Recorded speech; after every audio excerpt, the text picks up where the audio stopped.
bro, I need more power. Which, as the title kind of suggests, this is basically everything else. Well, I can't rightly call it everything else he worked on for a reason that's going to become a bit clear on the next slide. The obvious basic fun facts. Born in like grew up in post-war Japan, which definitely influences a lot of some of the views expressed in his work. And he's been pretty much in the industry from the ground floor up. He's kind of been a little bit of everything, which is unfortunate. I'm going to clarify this now. All the titles featured in here are only shows where he served as a chief director, because if I try to include everything he has worked on, either episode director, storyboard, anime, I would probably be here all night watching a bunch of stuff which you probably guys would go, what the hell does this have to do with anything? Fun fact about Tomino, when I saw him in person at New York Anime Festival 2009, he said that one of his earliest memories is like him and his mother being chased by like an American bomber. So yeah, this sort of influences a lot of his work. And actually, as far as the lyric writing, one of the clips later you will be seeing a sample of some of his lyrical work, which actually, it's pretty good. He did a lot of, it's like he does a lot of his own opening theme song lyrics under the name Rini Yogi, which he's been doing that for, God, most of his career. And he has kind of a reputation as being, what would you say? Like, I'm talking like in person, like when he meets with fans, being like... I unfortunately had to work the year he was here, so I missed that one. Well, I'm trying to think of a way to put it, but I mean, I've met him in person, and he's actually kind of nice in person. Probably one of my greatest moments of my life was New York Anime Festival 2009, getting to shake hands with him and have a friend of mine take a picture of the two of us. It was just like, I'm meeting the man who is the reason I'm here at this convention, just liking anime, period. Which is funny because in the West he's always had kind of a weird reputation of being this prickly guy, this perfectionist, this really impossible to please in.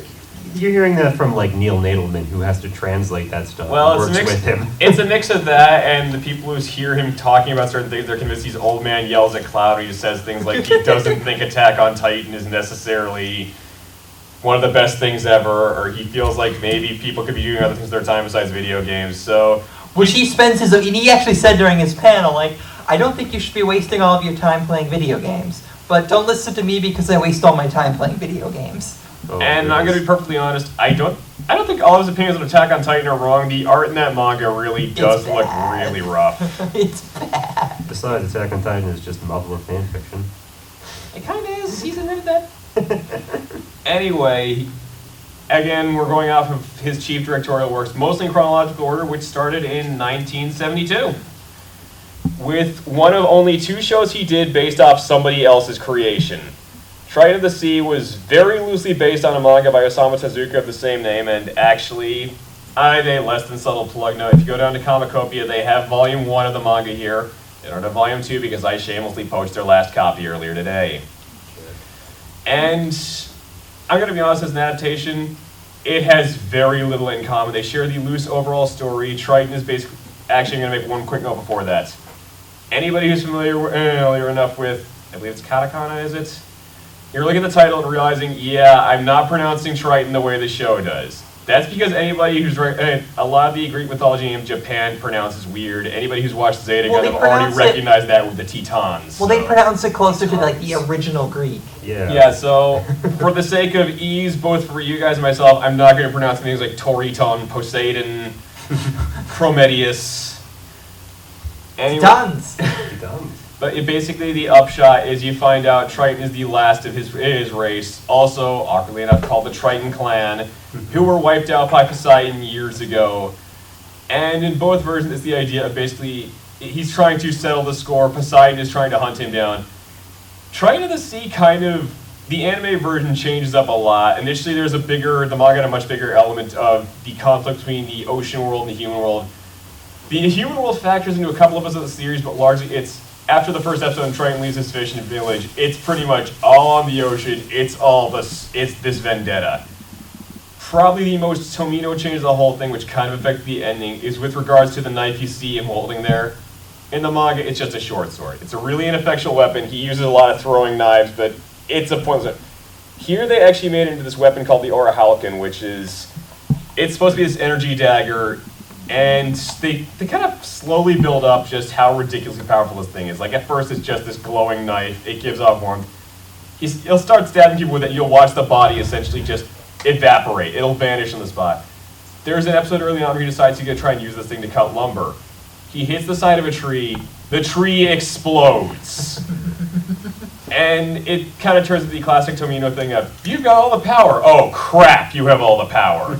Because they kind of find out as the show goes on, the entire reason Poseidon targeted the clan for destruction was because they had this ridiculously powerful weapon that they did some, honestly, kind of horrible things to possess the energy for. I won't give too much away, both because it's a spoiler and partially because, I'm going to be honest, the only subtitles for this are a little... They could read a couple of ways on that particular plot point. Now, did you actually find and watch this? Actually, yes. Wow, you're probably one of the only people I know who've actually found Triton of the Sea. Oh, I can link it. Please do. The problem is, like, I will say this, in terms of Hong Kong, it's like it's only machine translation titles, but they're not the worst you could ever see. It's not like the infamous Mazinger's. Take this crab stick. It's not that bad. It's some of the names are going to be weird. Like, there is and this is actually one of those things that kind of helps highlight how different it is. There is a character Triton of the Sea introduces into the manga. In the manga, Dorothea is basically Poseidon's last surviving daughter. She comes in like halfway into the story. In the anime, she is the first commander of the week who was killed within like the first, I want to say the first 5 to 10 episodes. And for some reason, they subtitled her name, even though they're clearly saying Dorothea. It comes out, it's translated as Siren. And even weirder is they have a commander, and it's kind of mythology, and they call him Polyphemo. They subtitle him as Shark Commander. There is no logical reasoning behind this guy. It just is what it is. And yeah, this was one of 2 where he basically he was doing a contract job for someone else, which brings us to number 2. This, I am blanking on the name of the original creator. It's not Nagahama. The 2 worked on it together, but it was someone else's idea. And I'm going to be honest, of Tomino's work, this is probably the least Tomino thing that man has ever done. This feels very much like a show that really, really, really wanted to be Mazinger. It wanted to be Getter Robo. It wanted to be everything. It wanted to be basically everything that was popular at the time. To the point where there are characters in that are basically just XPs of characters from other Super Robot Wars. Super Robot characters. There is a kid who was basically boss on a soccer team. Always has to be soccer. It really is. It's always. Oh yeah, there is a lot of. If you ever start watching some of these robot shows, you'll find weaponized soccer balls are a thing, and they are that ridiculous. Do we have that clip? Yes, you do. We do. All right. Yeah, Come to the Mecha panel tomorrow. You're gonna see something special. But yeah, it's to its credit, it's kind of watchable. The idea is it was the first supernatural robot, well, mystical robots. It was also the first transforming robot that could actually work, kind of. Yeah, but also, if you want to watch riding, don't. Watch Razafon. Yes. Razafon is literally just riding, I remade know, for a modern era. There are a couple of things where I'd say it's seeing is believing in this, including, I'm going to be honest, only half the show is subtitled, and there is a reason for that. The episode that made the translators go, I'm going to have to put this down for a while. I did quality control on it because nobody else would. And God loves him, I think if you had to pick, besides a certain upcoming title, the career nadir for this man, it is this episode because it is one of the dumbest things I have ever watched. We talking like Moon or? Oh, dumber. The main character Akira, the main character here, gets blinded in an attack by a fossil beast and decides to tell nobody that he cannot see worth a damn for the entire episode.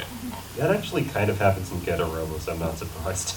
I don't know why, but yeah, so it is what it is. It's not really a show I can really dwell that much on in terms of subject matter or thematic content for him because he is pretty much just doing a contract job on it, and it shows on every level. Nagahama, however, he's awesome. Yeah, this was watch Bolt S5. This was basically where he ate his bones. It's a fun enough series, but you're not missing a whole lot by skipping it. Which brings us to... This is about the point where Tomino got the reins on a Super Robot series and the blood really started to flow. I don't know where... Actually, I do know exactly where to start on here. If you've heard of this series, you're probably already thinking, is he going to discuss the human bombs? And the rest of you are probably going, what the hell is the human bombs? So, Zambot 3 was basically his first time running a full Super Robot show, and in true Tomino fashion, he decided he was going to mess with the cliches as much as possible. there is running elements like the robot is treated as an enemy for a long time by the people for kind of justifiable reasons. Collateral damage plays a big part in the series. A lot of people die. A lot. And probably the most infamous point, and to this day, anybody who's watched this, usually this is their moment of going, oh dear God, what was that? There's an arc infamously called the Human Bombs arc, where the main villain of the series is kidnapping civilians, planting explosives in them, and then turning them loose in the world, unrealizing they've got a bomb in them. It sounds stupid, but it's actually played fairly horrifying. Yeah, it's pretty bad. And But it's also pretty awesome because the show is great. there is some thematic callback to some things in Triton, the idea that maybe your hero characters aren't as clear-cut as they should be. Like, you find out the entire reason that the main character's family has been targeted by these aliens is because their civilization was deemed too dangerous to live in the first place. And the show kind of ends on it. Actually, for him, it is still probably one of the most bleak endings he has ever done. I won't say too much for it. All I'll say is you've kind of seen a version of this if you watch the end of Mobile Suit Gundam, which is essentially a more optimistic version of how Zambot ends. Which, yeah, when you put it like that, I realize probably is... I don't know if that's going to sell that for some of you or go, what is this guy's problem? I apologize in advance for my language. And retroactively. Let's move on to one of his more fun shows. This is the point where people start to wonder if the man might be a touch bipolar. Diatarn 3 is kind of the sibling show to Zambot, even though they have nothing in common, although I've heard some bizarre fan theories that Banjo is supposed to be the grown-up version of Kappei, the Really main don't character think from so. Zambot 3. It doesn't make any sense at all. But It if you ever really- played Super Robot Wars with these two shows in it, they always have a combination Sun-Moon attack. Because Zambot 3 was all Moon-themed, Diatarn was Sun-themed. Thematically, this show is essentially... It's almost the polar opposite of things. Diatarn 3 is episodic, it's over-the-top silly, it's incredibly goofy, barringly the last episode just kind of makes a swerve at, like, the final scene, but I digress. It's That's kind of like, I wouldn't say it's like 60s Batman. It's more like Lupin the Third meets James Bond in a Yeah, giant it's robot like a series. goofy kind of 60s spy show where they're all playing it seriously, but there's also some like fourth wall breaks every now and then. But we'll get some more fourth wall Honestly, breaks. Tomino loves playing his fourth wall humor, which kind of, there's bits in this, like there's a kid who at one point, the obnoxious kid Topo, you can kind of see at the bottom of the group there.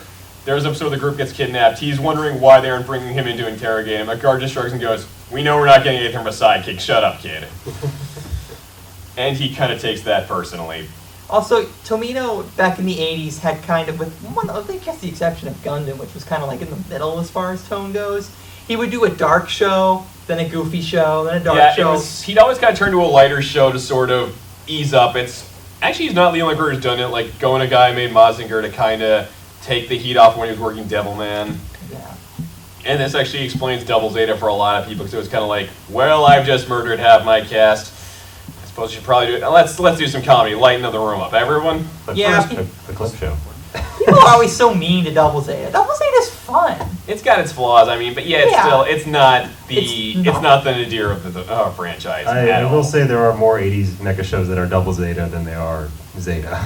Oh, yeah, that's very true. Yeah. Dragonar. Yes. I love Dragonar.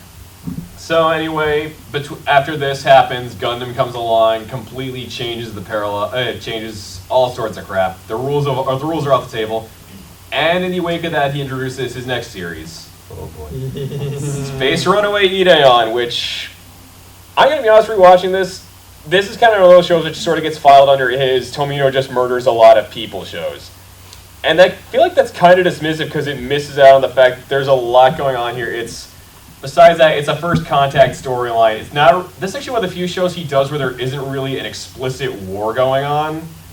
It's a lot of misunderstanding. Oh yeah, there's communications breakdowns left, right, and center. Like the whole white flag thing, which I thought was pretty interesting. That's actually one of the things I like, is this is one of those shows where even though they have the aliens are basically just humans with another name, they do kind of play to the cultural Buff differences. Buff Clan.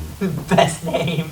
Yeah, the Buff Clan are probably one of the more overt jabs at the Japanese nationalist culture that... Yeah, Tomino's never been a big fan of his country's nationalist history. You kind of see some of that with Zeon. You see it in a big way with Ideon, and he probably makes a much more overt jab much later in his career. We'll get to that later. Like, but what as the white flag scene, as we mentioned, there's a part where they're trying to like say, "Hey, we're not here to fight you" by holding up a white They flag. figure white flag, ceasefire, we want to talk. Problem is, they didn't actually bother to consult with the one Buff Clan person who was on the ship first, because as we find out, red is there, we want us on a ceasefire color. Yeah. White is basically, we will fight to the last person. Come and get us. Yep. And yeah, that's... The show's got weird pacing though. It's the pacing, if you stick it out, it's worth it. The other thing, which is actually kind of what the clip I picked is in question for, is the Ideon is a robot. Let's put it this way. A lot of people have said that this show and subsequent movies are a big influence on Evangelion, and the Ideon itself is a big case of this. The robot essentially has a mind of its own in a lot of ways. It's powered by the collective willpower of a lost civilization, which sounds kind of stupid. It's actually It's executed. really cool. The way it's executed is honestly kind of horrifying, because it turns into, this thing does stuff that you previously didn't think it could do. Yeah. Which it Yeah. sounds nice until you realize, oh dear God, Yeah. it just did, everyone's dead. What did you do? It also gets referenced a lot. Like Kill la Kill even did an Ideon reference with like There's the that, Space Dandy did a reference to it. Yeah, you'll see like the Ideon gauge shows up like in so much like comedy stuff because it's just like one of those things that's probably one of really It's synonymous with the series. It's the one of the show of his that got canceled, and it's arguably still one of the ones that's had the longest cultural landmark. Mostly No. thanks to that second movie. Though I would caution people though. A lot of people have said, "Oh, Evangelion rips off Ideon." They're not really Yeah, that similar. No, they're really not. 9 times out of 10, if you hear the phrase, this rips off this, Yeah. it's not actually ripping off.